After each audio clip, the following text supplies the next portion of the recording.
Good afternoon. Could you hear me? Yes, I think. Good afternoon, ladies and gentlemen. Welcome to our MathWorks public seminar about achieving DO-178C certification credit using MathWorks workflow for the aerospace industry with Christian Merkl today. DO-178C is a very special, important, and developing topic for our aero defense industry. For those who don't know me, my name is Özge Olanca. I'm MathLab Strategic Account Manager at FİGES Engineering for 5 years, and I'm responsible for TAI.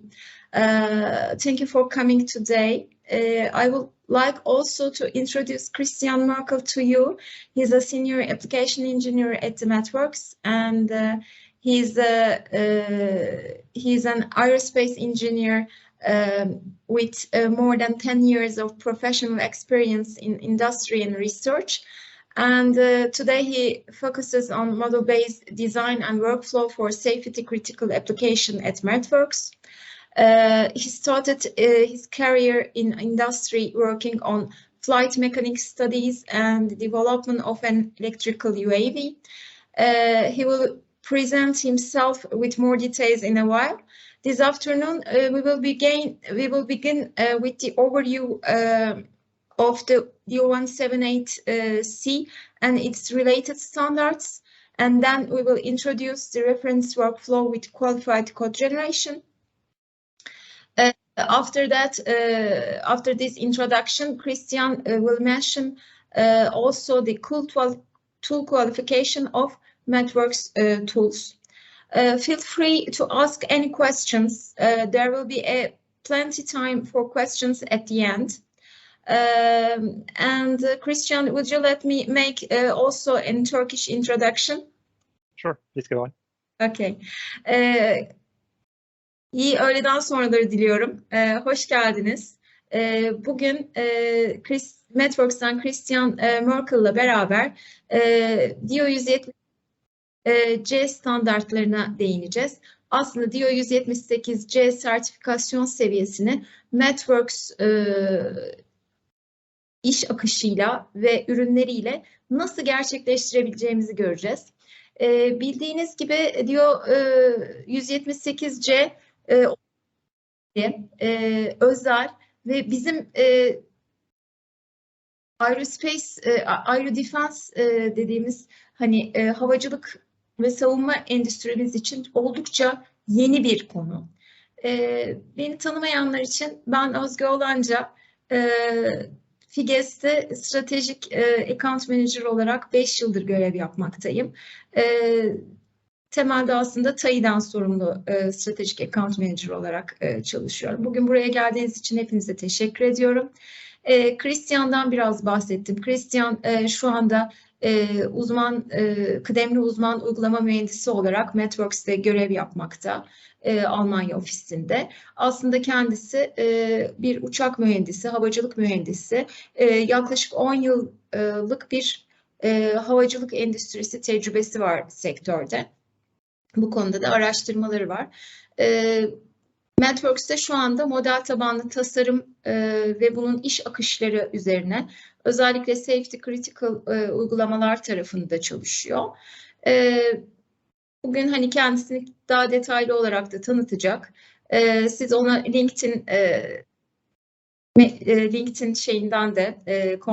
LinkedIn'den de daha detaylı olarak hani geçmişine şey yapabilirsiniz, araştırabilirsiniz.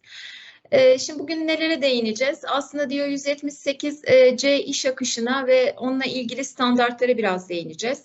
Daha sonra referans aldığımız iş akışları nedir ve qualified code generation konusu tam olarak nedir? Buna biraz değinmeye çalışacağız. Biz bunu MathWorks ürünleriyle nasıl gerçekleştiriyoruz? Buna değineceğiz. Daha sonra Christian tool qualification konusuna değinecek. Bunu MathWorks ürünleriyle nasıl gerçekleştiriyoruz? Buna değinecek. Lütfen soru sormaktan çekinmeyin. Sonunda, yani seminerimizin sonunda bir soru cevap kısmımız olacak. Burada Christian'a sorularınızı sorabilirsiniz. Aklınıza daha sonra gelen sorular için de biraz sonra pazarlama uzmanı arkadaşımız Ceren Hanım'ın ileteceği linkler olacak. O linkleri de sorularınızı daha sonra yazılı olarak da iletirsiniz. Seminerimizin sonunda Ceren Hanım chat kısmından bir değerlendirme anket formu paylaşacak. Bu değerlendirme anket formunu dolduran katılımcılarımıza bir hafta içerisinde bugün burada Christian'ın sunduğu sunum dosyasını ve bir katılım sertifikası da göndereceğiz. Dolayısıyla hani değerlendirme anket formunuzu doldurmanızı önemli rica edeceğim. Benim söyleyeceklerim bu kadar. Aralarda chat kısmından da sorularınızı veya önerilerinizi yazabilirsiniz. Çok teşekkür ediyorum. Ben sözü Christian'a bırakıyorum. Christian, you could begin. Thank you very much for your introduction. It's a pleasure to present here today.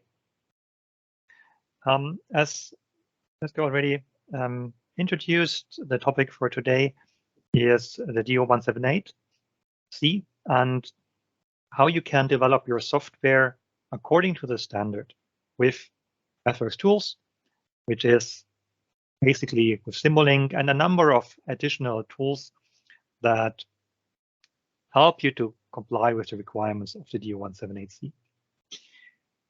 Before we dive into the details, how this process looks like, how the software development works with the tools, I would like to have a short motivation for some ideas that motivated us as MathWorks to actually develop this workflow. And one reason is that for complex projects, for complex software development projects, and I think we all agree that developing software for aircraft with all these safety standards can be quite complex.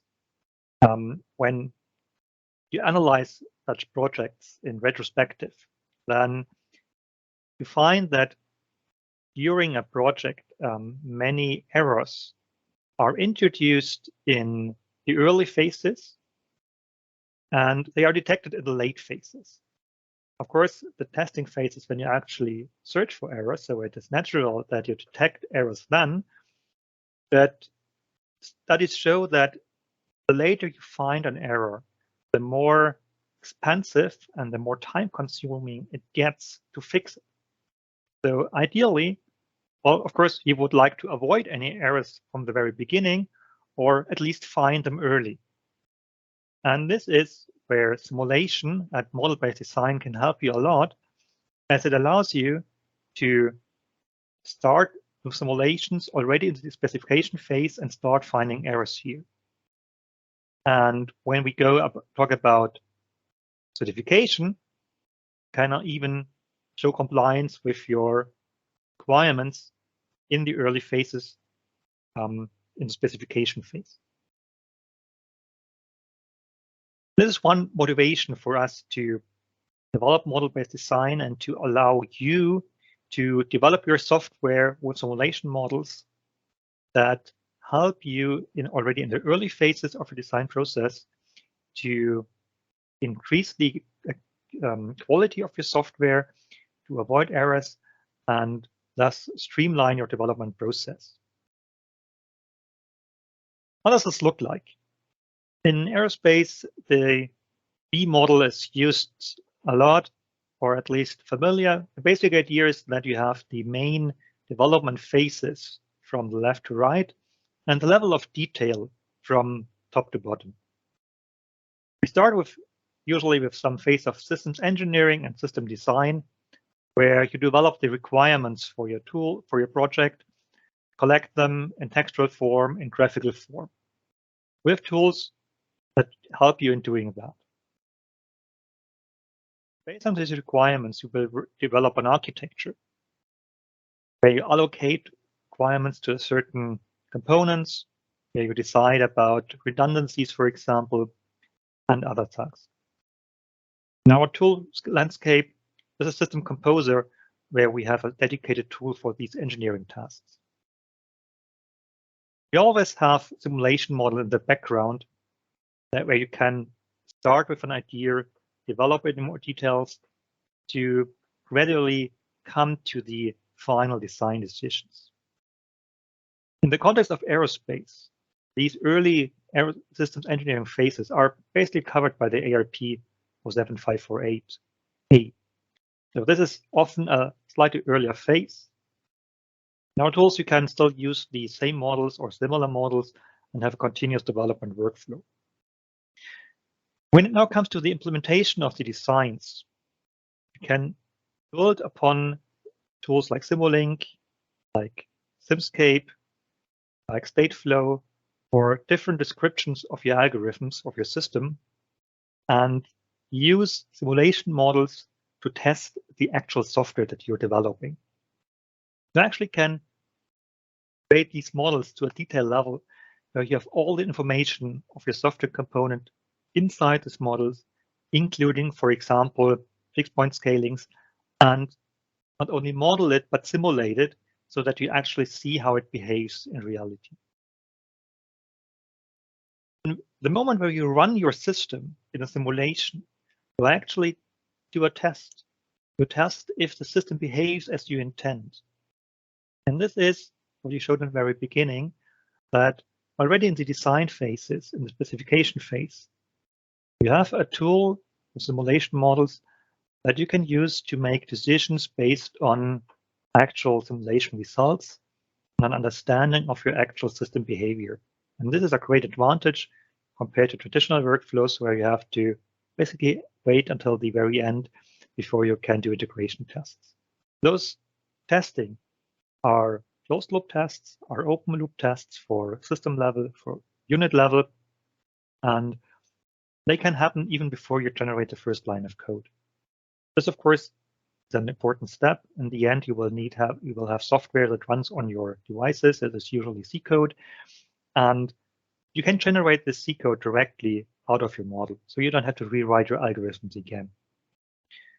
The C code is then deployed to your hardware and executed. Today, the focus is DO-178 that covers software aspects. In the past year, the recent years, there have been combinations of software that is highly integrated in hardware, for example, with FPGAs.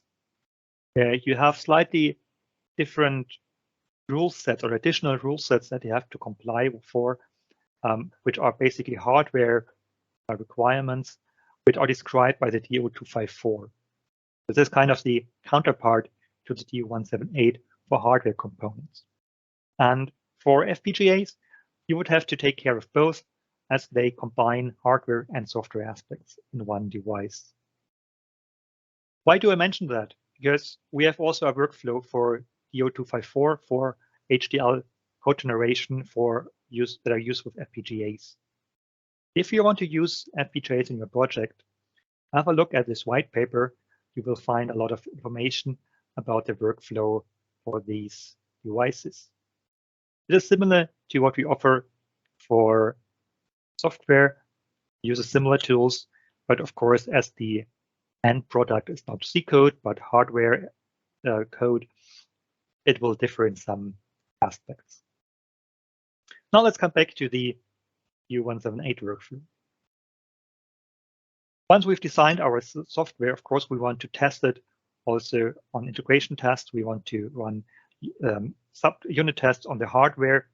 And in the model-based design workflow, you can just reuse the tests that we have developed on the model level, basically just rerun them on your hardware and verify that the software behaves on your target exactly as it is modeled in the simulation model. This is the entire model-based design workflow in a nutshell in just 5 minutes. Of course, there is a bit more in the details, and I will now talk about how this development workflow is added with verification steps that comply with the DO-178. DO-178C. But before that, I would have a short look on the DO-178C to explain what it actually is about.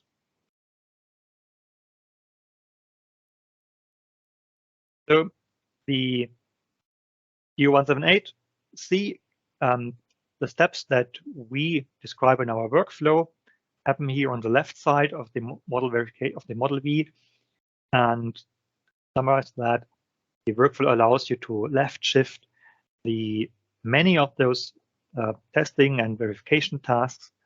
And during this talk today, I will walk through the individual steps to show you how you can use the MathWorks tools, which tools are used here, and how they work together to form the entire workflow that is needed for those complex software projects. As an example from a customer who has done this and successfully applied our workflow, actually for both, for DO-178C and for DO-254, for software in Airbus aircraft and for the A400M, where the Airbus developed their software with our tools for DO-178 and DO-254. And it allowed them to detect errors early, and the large development team could work together with one model, where they had one big architecture model, and with reference models, each team could work on its own separate part independently of colleagues, which helped the team to reduce the number of errors and thus greatly improve the quality of the final project. And that's also helps to avoid rework and thus speed up the development. If you want more information on this specific customer project, you can click this link down here, and you come to our website where we have more details about this customer project that was also presented at one of our MATLAB expos several years ago.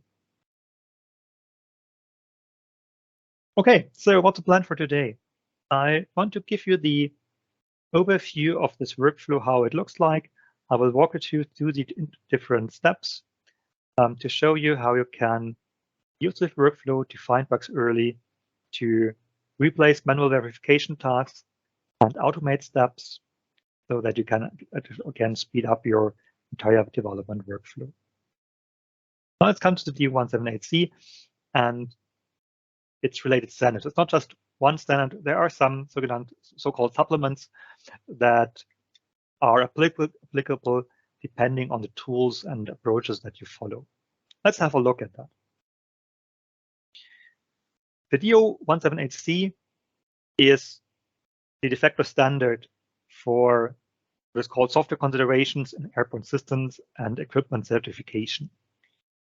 It's basically the American standard. It is similarly adopted by EASA and other certification authorities, and it describes how software needs to be developed to be ready and safe for use in aircraft systems. The idea is that for software, there are no safety factors like for mechanical parts, where you can make parts stronger than expected so that you can be sure that it will withstand all the loads that it will ever face. For software has a bug, it has a bug, or it has no bug. So there is nothing like a safety factor.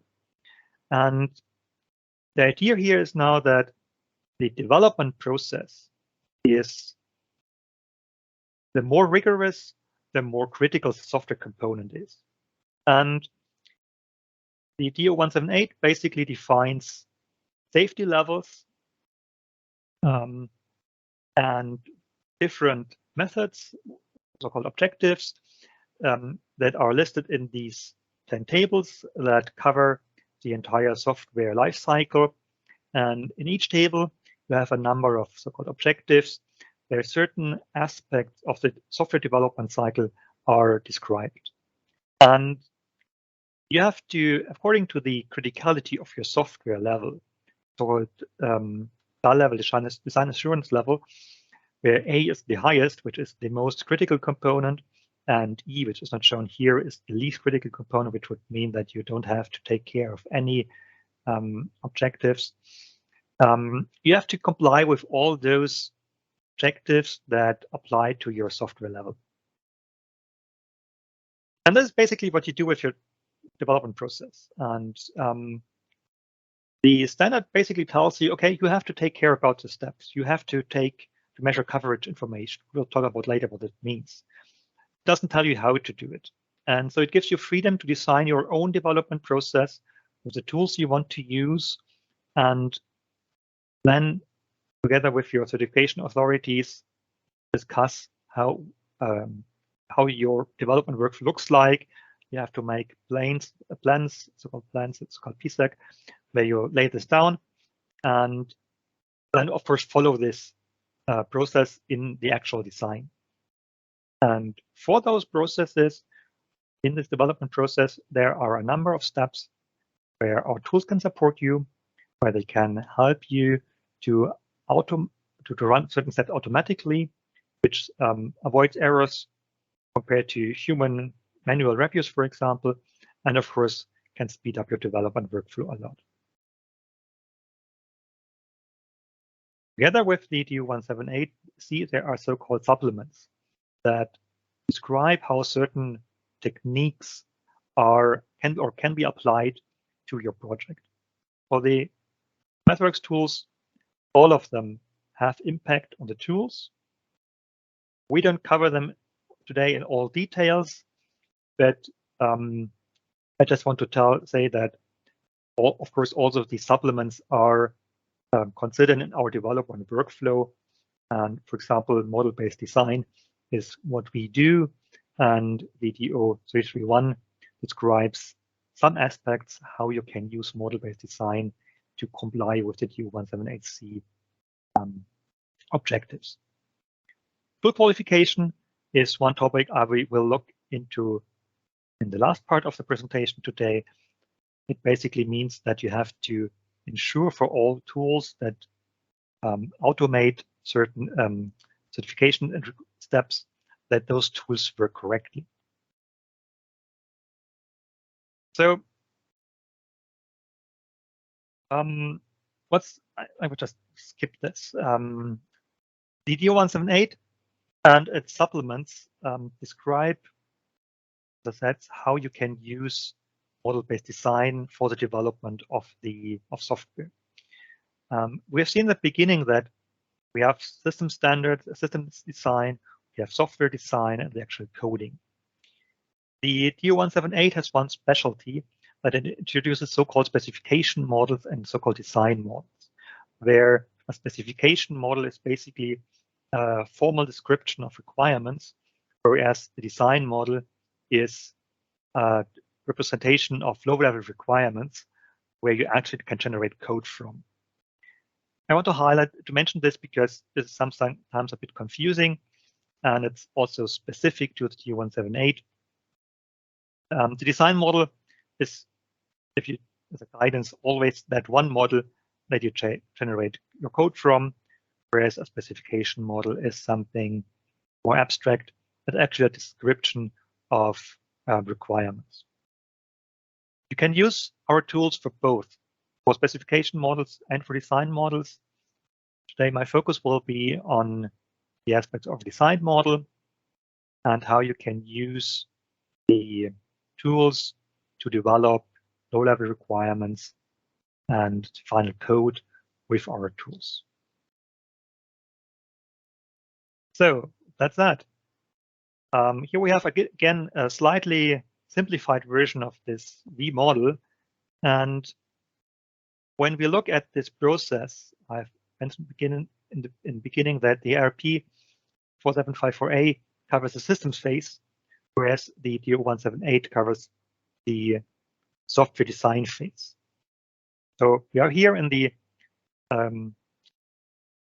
top of the model V, and on the bottom where we have the software design. If you use FPGAs, also hardware design, and everything about the production code generation. And this is where the DO-178 is placed, where it lives. And for this part, we have this development workflow starting from requirements to models to source code to object code, with all the verification steps that are required around it to comply with the steps and the objectives that the DO-178C sets for aerospace software. And I will now walk through the individual steps, starting from requirements to modeling to testing. I will talk about traceability of requirements, how you can generate source code, and what you can do to verify the source code and the object code to ensure that the final code is safe and actually does what it should do, just basically describe the requirement. For that, we have a poster, which is available on our website. You find the link down here. And you have some more information here in this poster with the objectives that are used here. You have this table with the different use cases that the DO-178 describes. And we often have customers who print this out and put it on the wall as a overview, how to understand how the different tools play together and which objectives they can cover with the respective tools. As the DO-178 covers so many different aspects, this can just be helpful to keep track of all the different tasks that are required by the standard. Okay, let's have a look at it. And in the very beginning, we have specification. The DO-178 differs between high-level requirements or low-level requirements. For today's presentation, we assume that we have textual high-level requirements and design model, a Simulink model that describes our low-level requirements. Of course, you could also have specification models where you have high-level requirements also in the tool, in model as a model. We won't cover this today. On the left side, you see a number of tools that are used for verification tests. Test for showing functional compliance of your test of your tool, of your design, of your requirements. That includes Simulink coverage, which measures the completeness of your tests if you have executed all parts of your model. We have Simulink requirements, which is the important tool that traces the requirements through your entire design workflow. This is important for certification, where you have to actually show that in the end, every single line of code refers to one specific requirement. And we have Simulink check, which allows you to check the quality of your design models so that your models comply to so-called model guidelines. This is what happens inside of Simulink. And with this design model, you create C code, source code. You check it with Simulink Code Inspector to verify that those two are functional equivalent. You check the source code with tools like polyspace to prove compliance with C coding standards, and basically rerun the test cases that we have designed on model level with your hardware or with the source code to cover code coverage and verify that the executable object code on your hardware actually behaves in the same way as it does in the simulation. This is in a nutshell the workflow that is described by the DO-178C with the additional steps that ensure that you follow these workflows and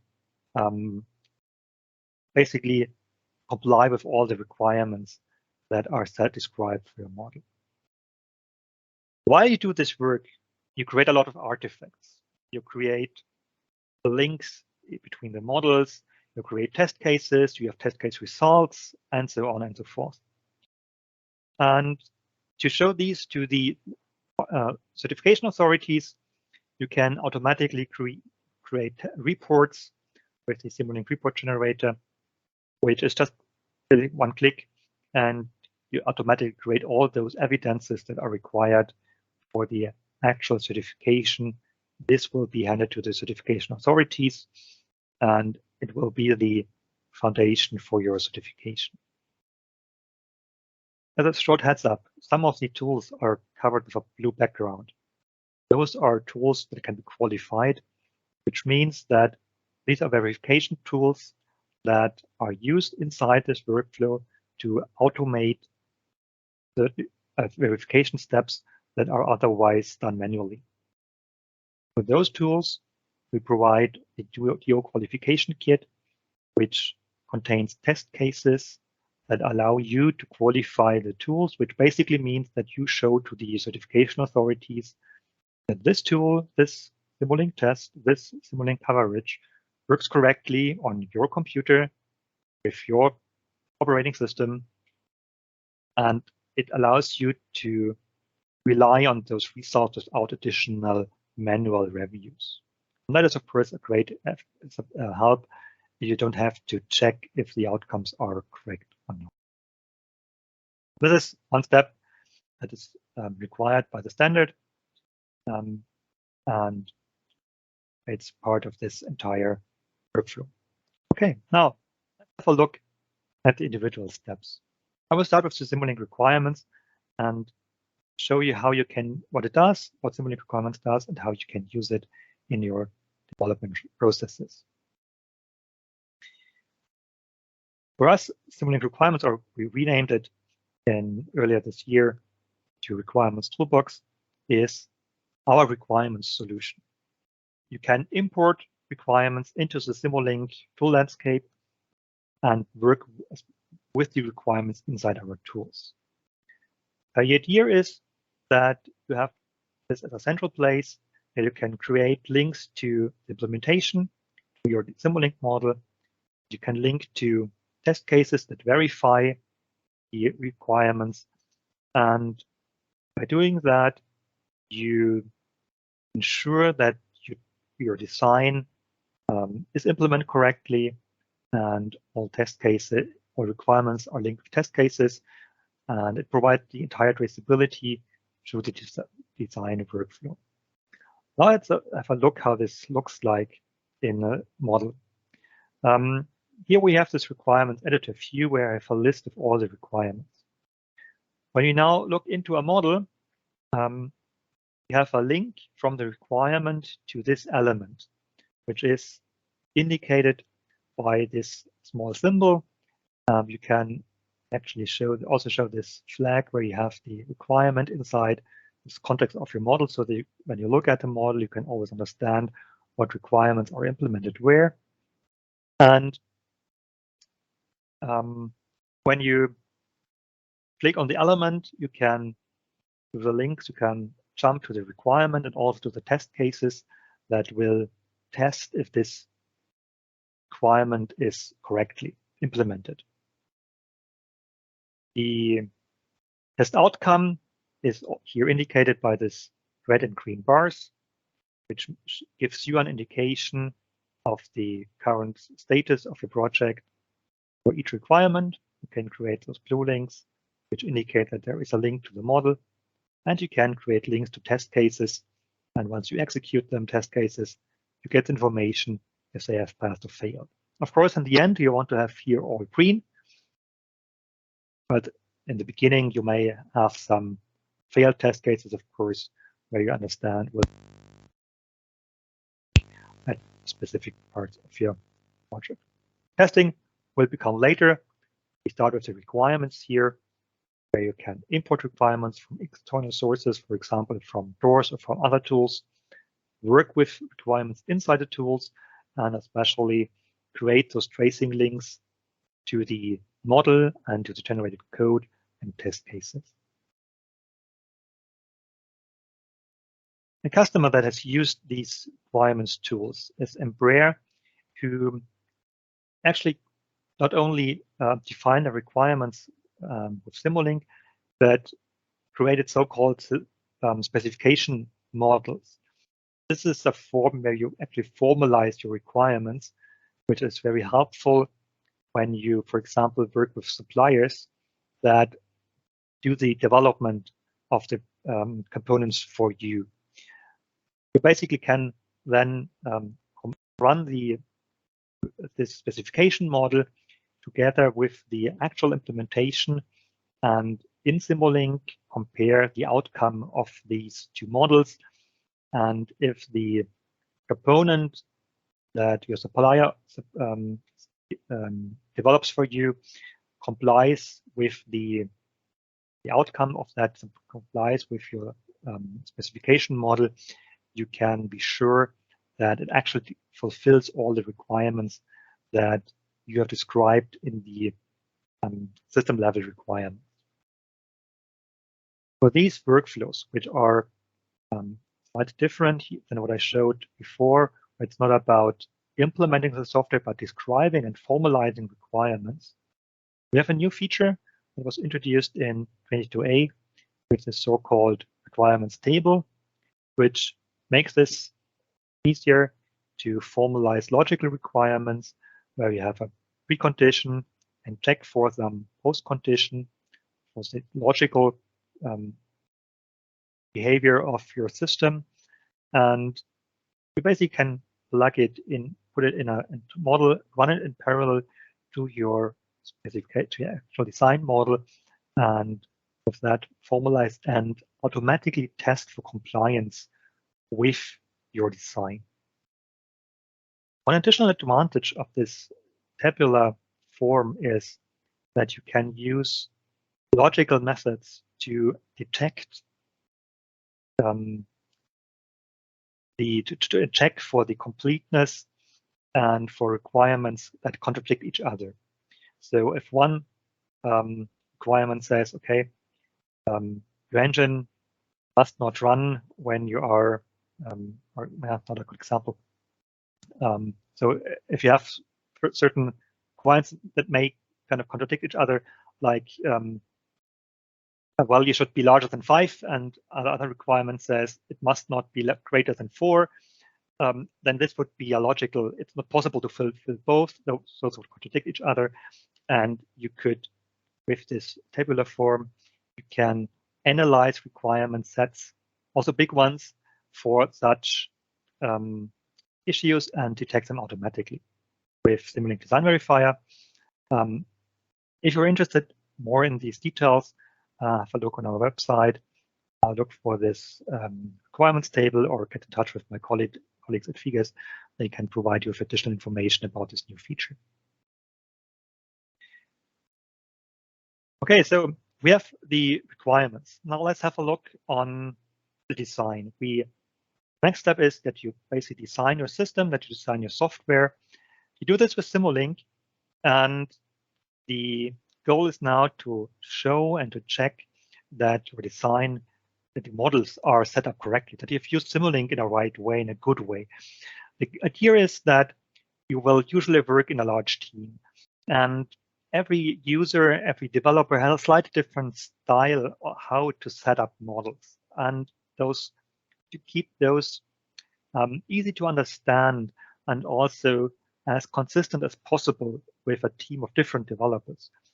The idea is that, or that it has proven useful to define so-called modeling standards that are best practices and that basically describe how you should use Simulink to set up models and for safety critical designs. Here's an example. If you're familiar with Simulink, you may have seen such or similar software models a lot. And the question now is, could there be a potential error? And well, on first glance, it's a very simple system. It looks as if there is not much chance to do something wrong. However, when you look into the details, there are a few thresholds and a few potholes where you can easily make errors and might miss them. For example, here we have a Boolean operator that compares two doubles, which is fine. However, if you think about a floating point operation, you may run into issues where the values are actually identical, but due to the floating point precision, this comparison might result in an error, a faulty error. And similarly, we have here some settings for the solver. This is a variable step solver. This tells basically Simulink how it should deal with the time behavior of the signals. Where we have a setting, here we have a setting which is not suited for code generation. Also, we hide some spaces here around the signal names. And those will actually trigger errors when you want to generate code from this model. Of course, those will not end up in your project because in your aircraft code, but it will take you time to figure out what's wrong here. And it will require you to redo a number of steps like code generation if you don't fix them ahead of this. And this is time consuming. And to avoid this iterative processes, when you again and again try to generate code only to see that there is another signal that was not renamed and another signal that needs to be renamed, you can actually actively search for these potential errors with a tool which is called Simulink Check, where you have a list of guidelines that actively search and check if you set up your model in a good way. And if there are warnings, it will give you some advice how to fix it. Often, for certain cases, you can even have just one click, a button where you can click in the tool to fix, for example, certain settings for model parameters. And it's very helpful to bring you up to speed in the development process and avoid again and again creating, for example, code which is just time consuming. Sometimes you have a situation where you actually are okay with a deviation, so that you do not have to fully comply with your those checks. Then you can add a justification, and this is just shown here. This is also a quite new feature, so that you have one place where you can add those justifications in case there is a good reason that you do not fully comply with all those checks in the model. This is fully acceptable. Of course, you need a good reason to deviate from the model guidelines. The Simulink Check has some additional features. One important one is the so-called edit time checks. So we have those checks that you actually need to trigger. You have also some checks where you can that are running in the background while you work in your Simulink model, for example, to detect logs that are not supported for DO-178 compliant code generation. Those are then highlighted with this warning sign, so that the moment you use it in the block in your model, you get information. So please check if this is really the block you want to do and want to use. One example for this would be discrete time integrators and continuous time integrators, where the continuous time integrators are usually not used in production code, and those would be highlighted.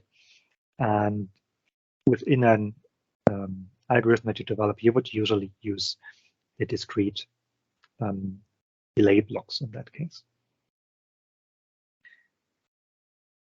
Here's again an example from a customer who used this workflow from a Korean company who developed active operation control system for the helicopters. Again, you can look into the details of this user story, and here they actually used these checks to improve the quality of the code base, of the models, and it helped them to reduce the entire development time by a factor of 2, so that they could halve the development time, and they could reduce the number of design iterations, where, of course, the finding errors actively without just again and again running into error messages from your code generator can speed up you a lot.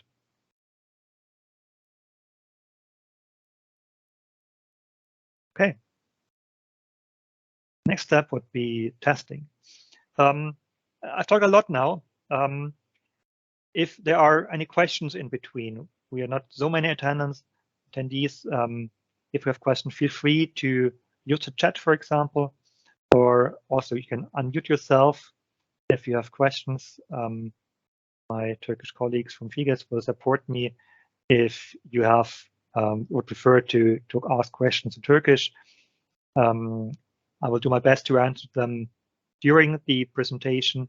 If there are more complex questions, we may move it to the end. So far, are there any questions from the audience?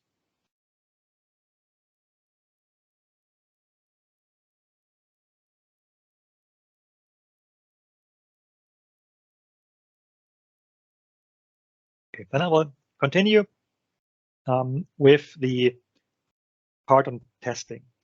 The functional testing is one very important part of the design of the DO-178 workflow, because this is where you ensure that the software works correctly.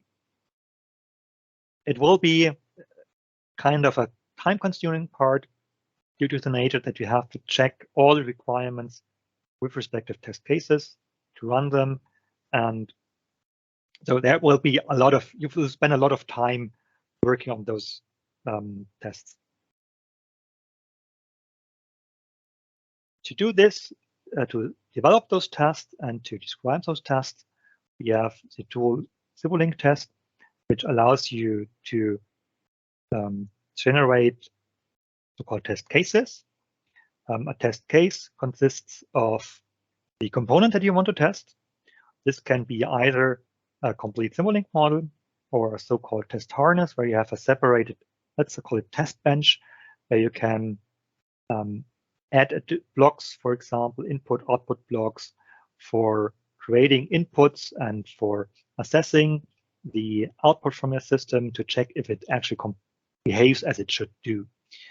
And the test harnesses are separate models that are linked to the original component, but you can set up those test cases without making any changes to your actual model. So I've seen a lot of models, also done it myself, to be honest, where for testing I added scope blocks and some additional input blocks inside my subsystem just to see how it behaves and to check the behavior.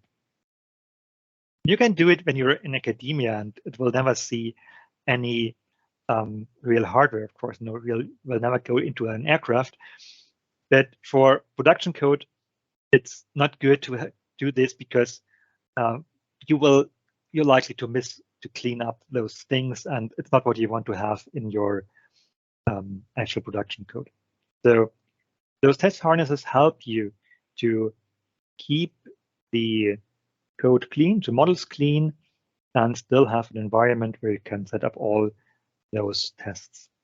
On the left and on the right, you see how you can define the input signals that are fed into those test components.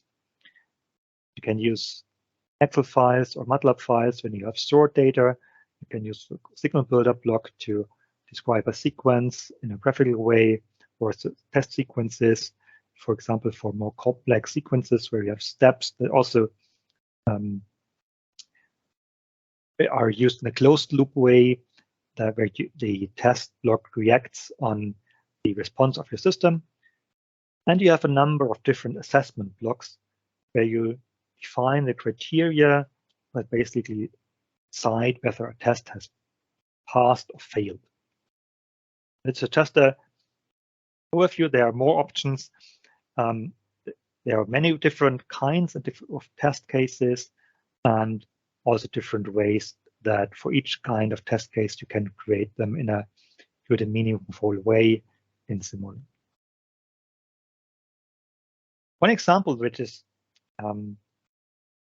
quite helpful is that you can use the so-called test wizard to create a test case based on a simulation model. So if you have already some inputs in your system, you can use this test wizard to automatically generate a test case from a simulation model. For that, you follow the steps that you just see here. You select the components, you start the test manager, and then the wizard will run a simulation, will collect the input and the output data that you supply, and will store the output of the simulation as a so-called baseline test.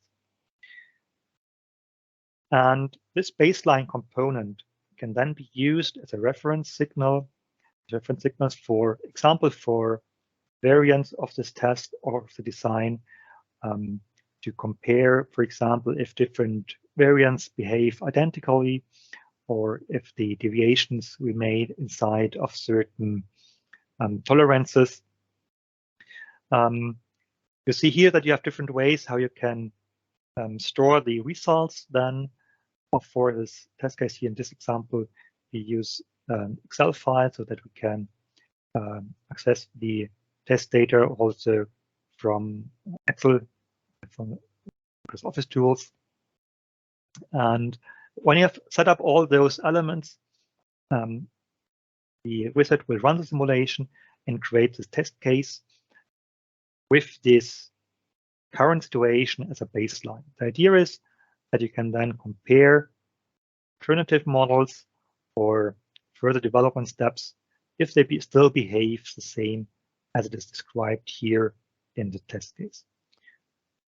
The wizard will set up a so-called test harness, which is what we have seen here, which is a model that links the component under test to the actual model and allows you to set up additional inputs or other blocks to describe the respective inputs and the test criteria for your for this specific test case. In that case here, we have the input signals which are stored in this external file, and we have the criteria, which is the baseline criteria, where you have timelines and time series so that you have signals stored on your file and can define the absolute and relative tolerances that your test case would be allowed to deviate from those stored signals. What you see here is the so-called test manager. And this is a place where you can collect, organize, and execute all those test cases that you will need to fully test your system. You have seen here already some parts of the how a test case is specified, where you have different options where you can make changes to the settings. For example, you can override parameters or define iterations so that you can kind of vary this test case. Also collect coverage, for example. The tool is also a place to execute all those test cases. You can use parallel computing toolbox to speed up the test case when you have multiple cores on your machine with parallel computing toolbox. You can execute multiple test cases in parallel. You will collect all the results here. You can create a report for documentation here, and the testing dashboard will give you an overview of the progress of the number of requirements, for example, that have no test case yet. So the test manager is here the very central place to manage and execute all the test cases. I've already talked about different kind of tests that we have internally. We have the so-called simulation tests. We have the baseline test, what you have seen just in the video. Here you have a file with expected outputs. You have input signals that you feed into your simulation model and then compare it each time step if the output is within this expected range around the outputs.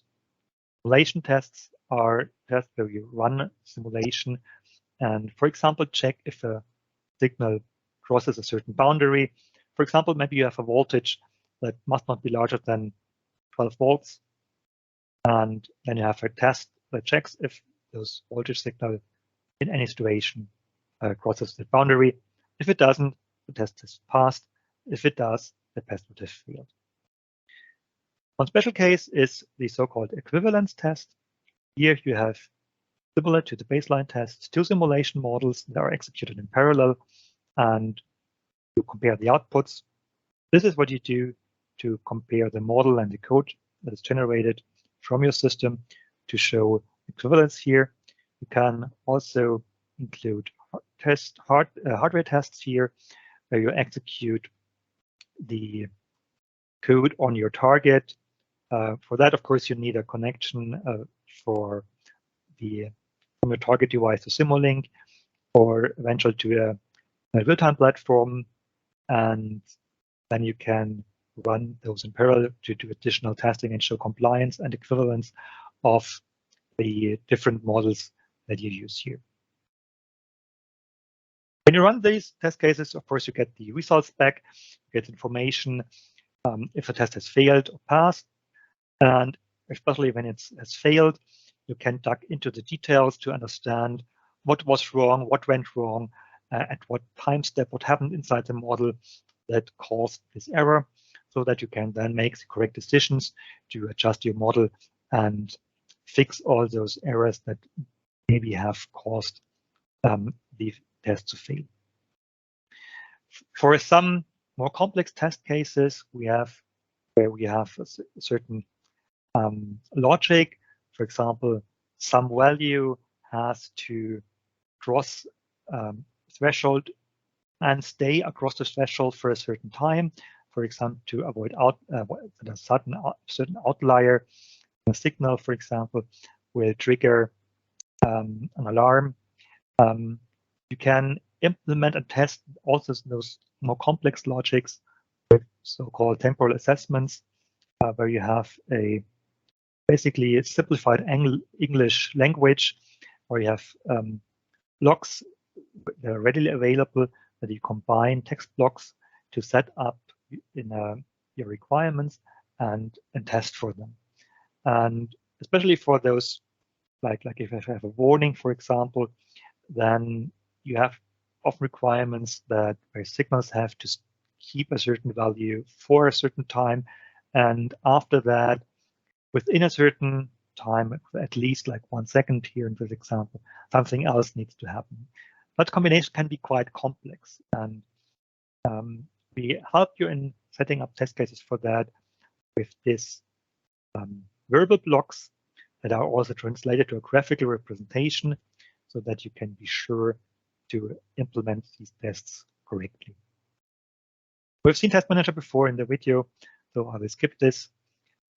Also here an example from a customer who used the workflows to fully test the tools to have all the test cases in the model, to set up all the test cases in the Simulink model, to already run the test cases with simulations here with test vectors that were provided by the customers of BAE who worked with us on this user story.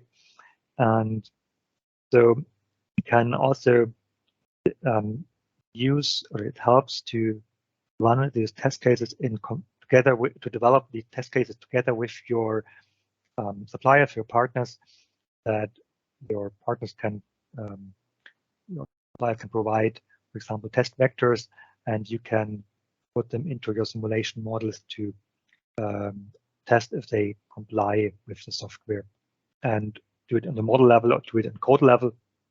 And on model level, it's usually easier to understand what causes an error. So this is one reason, an advantage of this workflow, where you can really easily dive into the details of the model to understand what actually caused potential errors.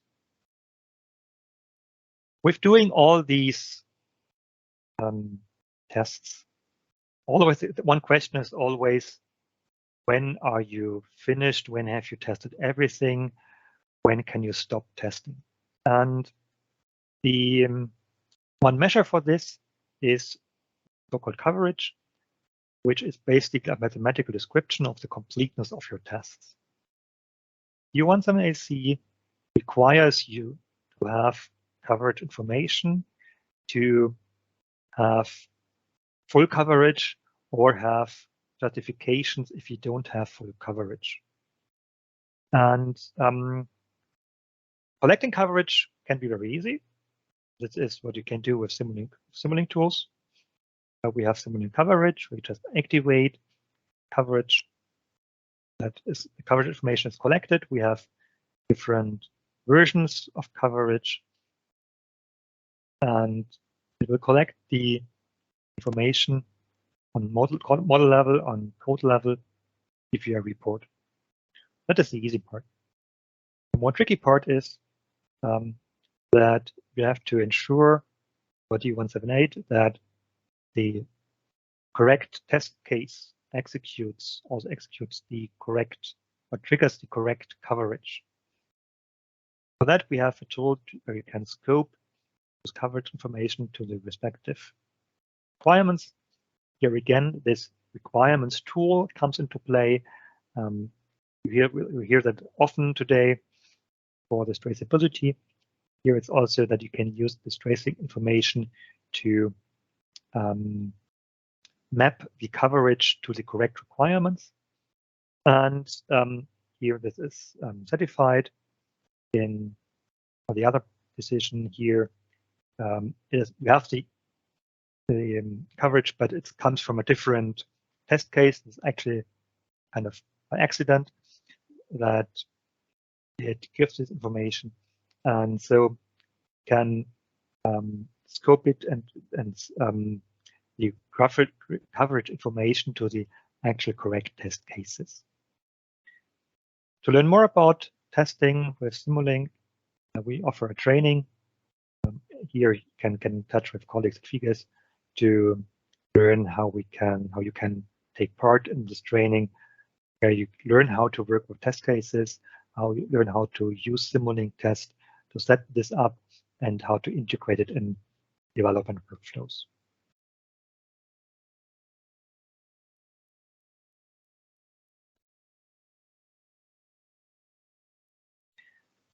I mentioned that getting full coverage can be painful. You need to show, sometimes you have very tricky decisions to make to understand why you have a certain coverage or why you fail to have full coverage. And the design verifier is a tool that can help you by doing that, to finding missing test cases. Basically, it's just one click away. You run your test cases. You have not 100% coverage, incomplete coverage, and the design verifier tool will create an additional test case or multiple additional test cases that will completely test the model and give you an understanding what was missing here. In the DO-178, we have the concept of requirements-based testing. So the idea is that for every requirement in your model, you develop a test case. And ideally, the requirements are so complex and so complete that every design that complies with the test cases that are derived from the requirement, and every design that complies with all the test cases, then automatically comply with all the requirements. In reality, of course, there are reasons to not have full coverage. That can be that you have missing requirements. It can be that you just missed to define a test case. It could be that you have some design errors. And the coverage information, the incomplete coverage, is an indication that one of these reasons occurs in your system. The information which of these is actual the reason is kind of hidden, and the test generator can help you in finding this reason by creating test cases that will actually give the full coverage. And so when the design verifier will create an additional test vector. When you rerun those test cases or combine the test cases, then you have the full coverage. Now you may ask, why don't you generate the test cases with design verifier from the very beginning, if that's possible, and which is the case? The reason for this is what I just described, that the incomplete coverage can have multiple reasons. And in the DO-178 workflow, the aerospace certification authorities are kind of careful when this test case generation step is automated, because you may miss some underlying issue in your design. And for that reason, the test case generation is a very helpful tool that you as an engineer need to understand what the actual reason is that caused the non-complete coverage, and then take the respective measures to, for example, add test cases or add requirements or change your design. Design verifier can do a few more things besides test generation. It can detect errors, for example, divisions by zero, with a mathematical proof where you can ensure that certain errors will never occur in your system. This design error detection can be certified so that you can use this outcome as part of your certification process. And the test generation and the property proving means that you define your own criteria. The tool will prove if this criteria can be violated. If it does, it will give you an example. If it doesn't, it means that it will not happen in your system. For example, it could be an example, you could have a logic that should prevent that you drop your gear if the speed is above, let's say, 200 knots. And you could formulate this as a criterion, and the design verifier would check if there is any possible input of your sensor data that would result in a faulty dropping of the gear with a speed larger than 200 knots. And this is very helpful, of course, to find potential errors. However, you can qualify it. So you would need to make reviews to verify that this would actually be the case. Here's an example for the design error detection. I've talked about this already, so I'll skip this for the moment. Are there questions from your side?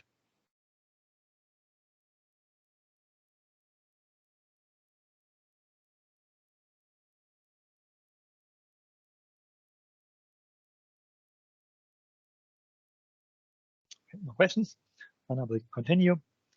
I talked a lot about this testing, about what to do different steps in your design, and to keep track of this, we have added so-called dashboards where you have an overview where Simulink will list all those artifacts, all the test cases, all the requirements, all links, and create an automated overview that gives you an idea to what extent you have test cases for your requirements, or we have tests without a requirement, so that you can easily have an overview for yourself, or also report to your manager to show the progress in your project.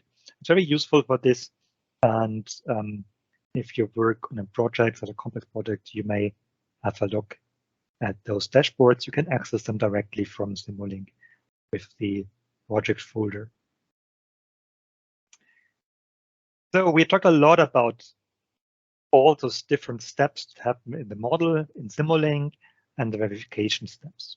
There is also the slower part of your model, where you will continue a bit faster to save some time here. The first step is that from a design model where you have implemented all your requirements, where you have all the test cases, and you have ensured that your design complies with those requirements, you push a button to generate C code. For this code generation, there are different ways. Our approach is that we have a code generator, and we have an additional tool that verifies that this code generation is correctly. The DO-178 defines different tool qualification criteria according to the software level. This is shown here on the left side. We have the software level, and the tools that you use may need a tool qualification. For verification tools, those are so-called criteria 2 or criteria 3 tools. You have to follow the qualification according to tool qualification level 4 or 5. As you see here, for criteria 3 tools, TQL5 can be applied to all safety levels, all software DAL levels, and for criteria 2 tools, it would be either TQL4 or TQL5. The idea for our tools is that we have the code generator, which is embedded coder, and a verification tool, which is Simulink Code Inspector. And the first one will generate the code. The second will verify that it's correctly, and that there are no functional or structural changes in the model. This approach is in accordance with DO-178 and has the advantage that the tool qualification compared to other approaches is much easier with the TQL5. In the end, it's the same outcome that you have a qualified coder and qualified code that is ready for used in flight. The Simulink Code Inspector works here hand in hand with the embedded coder. Embedded coder will generate C code from your model, and the Code Inspector will create internal representation of the model and of the code and match both of them and create a report that then shows the parts that are identical. If there are parts where you have deviations, those will be flagged, and then you can look into this to check if this is there a certain reason for it or if there is some potential error. Of course, we trust in our tools. We do our best to avoid any errors. The reason that you have not a full green check here usually is that you have used certain blocks that are not supported by Simulink Code Inspector. Simulink Code Inspector supports a subset of all those tools that are all those blocks that are supported by the embedded coder. This has part safety reasons. And if you use more complex blocks or blocks that are not supported by Code Inspector, you can do that. This is absolute legit use case. However, for those parts of the model, you would need to make a manual code review to show the compliance and show the equivalence of the Simulink model in the code. When you look into the ARP workflow, and there you can use all the functionality that is provided by Simulink and Simulink Coder.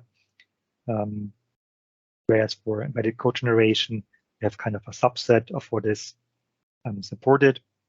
And for the Simulink Code Inspector, it's again a subset of what embedded coder can do. We have seen in multiple examples already, this subset is well suited to develop software for aircraft. So this is not too much of a limitation, but it can maybe mean that you would need to make some slightly different decisions how to set up your model. For your design, we have, by the way, a library that you can, it comes with Code Inspector, where you can just show those blocks that are actually supported.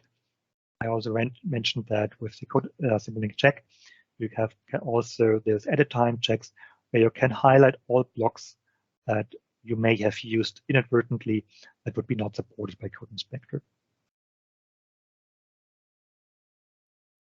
One more user story from Bell Helicopters. Bell Helicopters was one of the first customers to apply this entire workflow to a level A project, and let us talk about it. That's also an important part. And they generated the flight control software for their Bell 525 helicopters, which were some of the first fly-by-wire civil helicopters. The flight control laws have a total about 16,000 lines of code. Those were completely auto-generated and verified with Code Inspector, which compared to the previous workflow cut down the integration time by 90%, allowed much faster iterations between tests. Basically means that if you have a flight test and you want to fix something in your code, it's not weeks to wait for the next flight test, but just hours, which of course is a great effort, great advantage when you want to have iterative tests to save time. And the Code Inspector gave the confidence that the code is actually identical to the model, which is what it here is checked automatically and need not be done with manual reviews. So here's a summary for the Code Inspector, which allows you to automate the code generation from your Simulink model with embedded code. Now let's move on to this polyspace part. So we have the C code. For the C code, we are required to check for so-called Mistral standards. Similar to the model, the DO-178 requires you to have coding standards, and you have to show compliance with those standards. One very widely used standard is Mistral. There are a lot of others, and polyspace is a tool in our workflow that will check for those standards. It will also find errors in the code, the C code. You probably will have some hand code that integrates the part from your that's designed in Simulink. You have maybe some additional code from suppliers or driver that you want to check for errors. And this is what polyspace can do. It's not limited to model-based code generated for model-based design, but it just works on C code.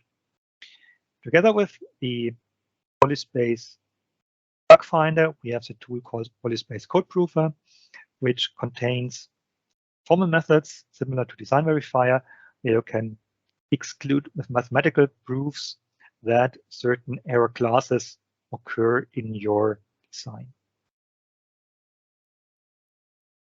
This is the polyspace part is what you additionally apply to check for errors in the source code. For the functional testing of the source code, you basically reuse the test cases that we have defined already in the Simulink model, and you just rerun those tests with the source code. We have different ways how you can do this to collect coverage information and execute the tests on your target device and compare the tests, the outcome of the test with the simulation tests in the model to show numerical equivalence between the simulation runs and the code which is executed on your object code. With those tests, you ensure that the code generation and the compilation do not affect the behavior of the system. There could be, for example, optimizations in the code generator or in the compiler that are maybe unwanted. And the approach with reusing the test cases helps you to set up the test cases that provide the full coverage. Here it's just easier to set up the test cases in the environment where you can easily look into the details, into the code, into the model to understand what's going on, where you have mathematical tools to define additional test cases compared to the hardware tests where you need instrumentations, where it's really hard to look into the details inside the machine. But of course, for the certification in the end, you will need to run the software on your hardware platform. How does this look like? We can connect Simulink with a real-time platform. MathWorks has a cooperation, a close integration with a company called SpeedCode that provides real-time computers, and you can basically take the plant model, let it run on your SpeedCode machine, take your design algorithm, run it on your computer, on your target machine, connect them both so that the target will feel as if it was in the real system. Finally, the report generators tool generate all those documents that you will need to hand to your certification authorities. That can be a lot of paper. And you may laugh about this picture. In a real project, this is really a lot of paper. Here in this example from Leonardo, which was a radar system for DAL-C level, only the documentation was 250,000 pages of documents. And well, the certification authorities will not read it all, but will check parts of it. And for that, it's very helpful if they ask, okay, now show me where you have the documents, you have the test cases for this requirement. And with the automatic generated documents, we have interactive links where it's just one click away to show this information and find the right results within this huge documents. Also, of course, keeping the synchronized and up to date is a huge task where this automatic code report generation saves a lot of time.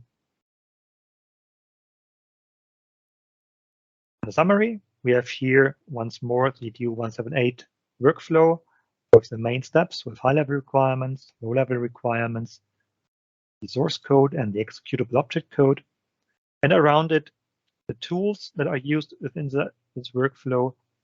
Green ones are tools that are qualifiable. Here we have the counterpart for the DO-254 workflow. Now let's talk again about qualification. The standard requires you to show that and to prove to the certification authorities that any tool that you use that automates a verification step that is traditionally or usually otherwise done manually is qualified. That means that you have to show that this tool works correctly on your machine. And for this qualification, the tools are sorted into 3 criteria. We have seen this already before, where criteria 1 tools are tools that could introduce an error if they are have a misfunction, whereas criteria 2 and 3 are verification tools that could fail to detect an error. In our workflow, all tools that we qualify and that need qualification are criteria 2 or criteria 3 tools. So as you see from this table, for all DAL levels, the TQL4, the tool qualification level 4 or tool qualification level 5 applies to our tools. We've seen this before. For the code generation, means that we have a non-qualified code generator and we verify the outcome with the verification tool. This is exactly how these verification tools are intended, that the actual outcome which is verified, and in this example, the embedded coder could introduce an error in the C code. The usual workflow would be, manual workflow would be to do a review where you compare your model and your C code line by line.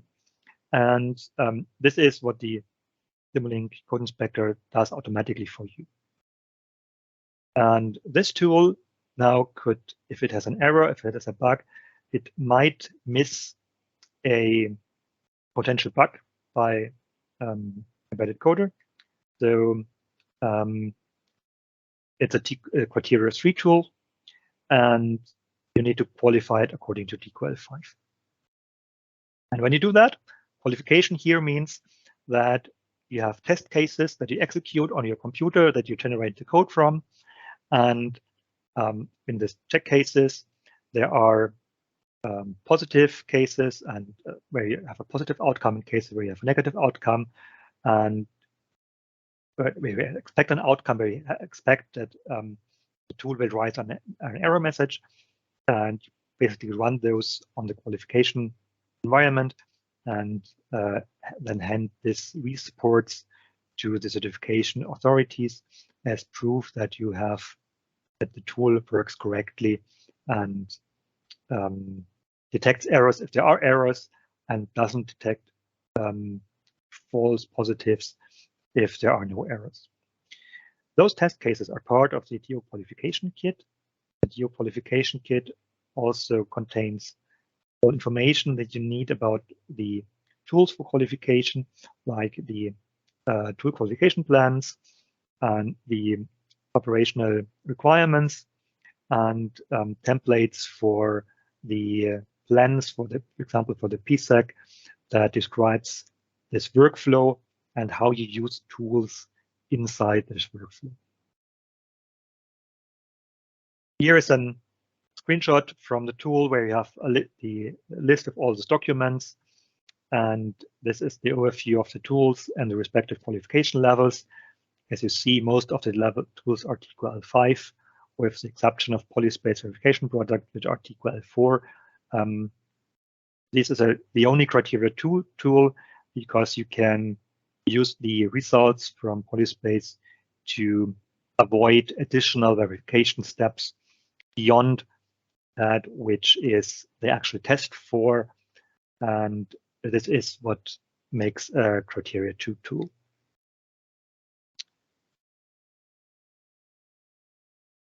With that, I conclude the presentation on the different tools, how you use them together.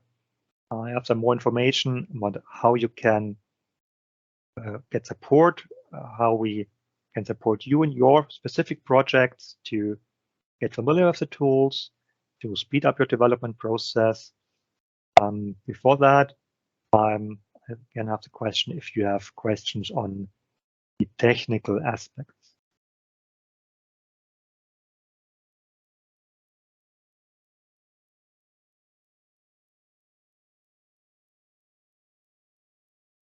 You're thinking maybe I can continue this presentation. So we have different teams to support you in getting familiar with the tools. We have technical support, which you can contact directly from Simulink and from MATLAB if you have any bugs, if you have questions about how a function works. Read a ticket, get in touch with my colleagues, and they will work with you to finding a solution. We have the application engineering team, which is the department I work for, where we have colleagues at FİGES who have similar roles, to work with you to show you capabilities of the tools, explain to you how you can use them in your workflow, and support you with evaluations. We have the training services where you can take course for these products. I've mentioned a few during the presentation, where it's about that you learn how you use the tools, how you work with the tools. Especially for the DO-178, as it's such a complex workflow, and there are different ways sometimes how you can set up a workflow. Of course, we have seen our solution for it, but there are some aspects that may be different in your project. Maybe you have slightly different hardware setup. Maybe you have questions about the requirements tools that you want to use. And the consulting services can support you in setting up a workflow that works for you with your hardware, and also support you in certification questions where some certification authorities ask for information that only the tool provider can actually provide with the knowledge about the development processes, for example. With also called, which is called product specialists, where we can showcase and develop certain proof of concepts, which is a rather specific use case where your colleagues at FİGES may have more information if this is applicable for your projects. Altogether, all of these teams of my colleagues, also my colleagues have a similar setup at FİGES. Our goal is that you can use the tools, that you use them for your project, that you are efficient in working with the tools, and bring you up to speed fast if you have not used it before, or if you want to have a deeper dive into the tools.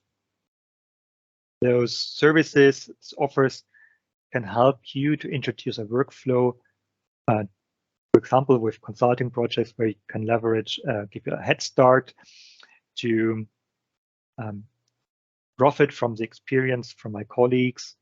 We have, for example, a lot of projects have worked on large number of projects for DO-178, who have had discussions with certification authorities in the past, where you can benefit from this experiences. For all these service offers, don't hesitate, get in touch with your colleagues, with the colleagues at FİGES, to ask about possible support, about specific tailored to your application. My colleagues will work with you to finding not only products that are helpful for you, but also the services that may help you to get up to speed and get productive for your project. With that, I want to thank you all for your interest. I'm still online. We have time for questions. We have the recording, which I think will be made public through FİGES. We can also share the information, the slides. I will send them to you, and I think you can provide it to all the participants. This was a lot of slides, a lot of theory. We actually have an example project on our website on File Exchange that show how you can use the project in the context of an example project. I will add a slide with a link to the presentation. I haven't have this in the slide deck yet. This is an example that is developed by a colleague of mine who has many years of detailed experience, and it's intended as a showcase where you can see how those tools work together. You see on the right side a long list of tool requirements.